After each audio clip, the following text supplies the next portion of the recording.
آمدید رمضان۔ جیسا کہ دوستو آپ جانتے ہیں کہ ماہ شعبان چل رہا ہے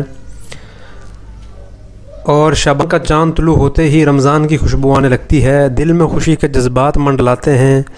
ایسا کیوں نہ ہو، ایک معزز مہمان کی آمد ہے جو سب کے لیے رحمتوں، برکتوں اور سعادت کے لیے خزانے لیے آ رہا ہے۔ کتنے ہی لوگ ہیں جو ہمارے ساتھ گزشتہ رمضان میں عبادت کر رہے تھے مگر آج وہ دنیا میں موجود نہیں، آج وہ مساجد میں نہیں، آج وہ قبرستانوں میں ہیں۔ کتنے ہی لوگ ہیں جو جسمانی یا ذہنی بیماری، بڑھاپے یا کسی اور عذر کی وجہ سے روزے رکھنے سے عاجز ہیں۔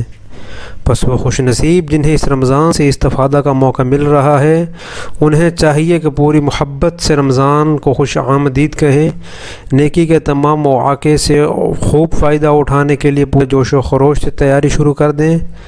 رمضان کی آمد کے ساتھ نیکیوں میں آگے بڑھنے کی پکار دل و جان سے لبیک کہیں۔ نبی کریم محمد مصطفیٰ صلی اللہ علیہ وسلم نے فرمایا ہے، سنن ترمذی کی انٹرنیشنل نمبرنگ کے مطابق 682 نمبر حدیث ہے، اور ایک پکارنے والا پکار کر کہتا ہے، اے نیکیوں کے طالب آگے بڑھ اور اے برائیوں کے طالب باز آ جا۔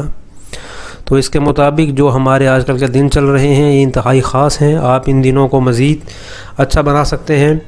رمضان سے پہلے اور 15 شعبان کے بعد بہت ہی خاص کام ہوتے ہیں، وہ آپ جو ہمیں کرنے ہیں ان کاموں کو جاننے کے لیے اسی ویڈیو کے نیچے ڈسکرپشن میں لنک ہے، اس لنک پر کلک کیجئے اور وہ کام دیکھیے یا سنیے جو ہمیں 15 شعبان سے بعد اور رمضان سے پہلے لازمی کرنے ہیں، اور وہ کیوں کرنے ہیں اور وہ کام کتنے ہی ضروری ہیں۔ اسی ویڈیو کی ڈسکرپشن میں لنک پر کلک کیجئے۔ ویڈیو اچھی لگی ہو تو چینل کو ضرور سبسکرائب کیجئے۔ السلام علیکم ورحمۃ اللہ وبرکاتہ۔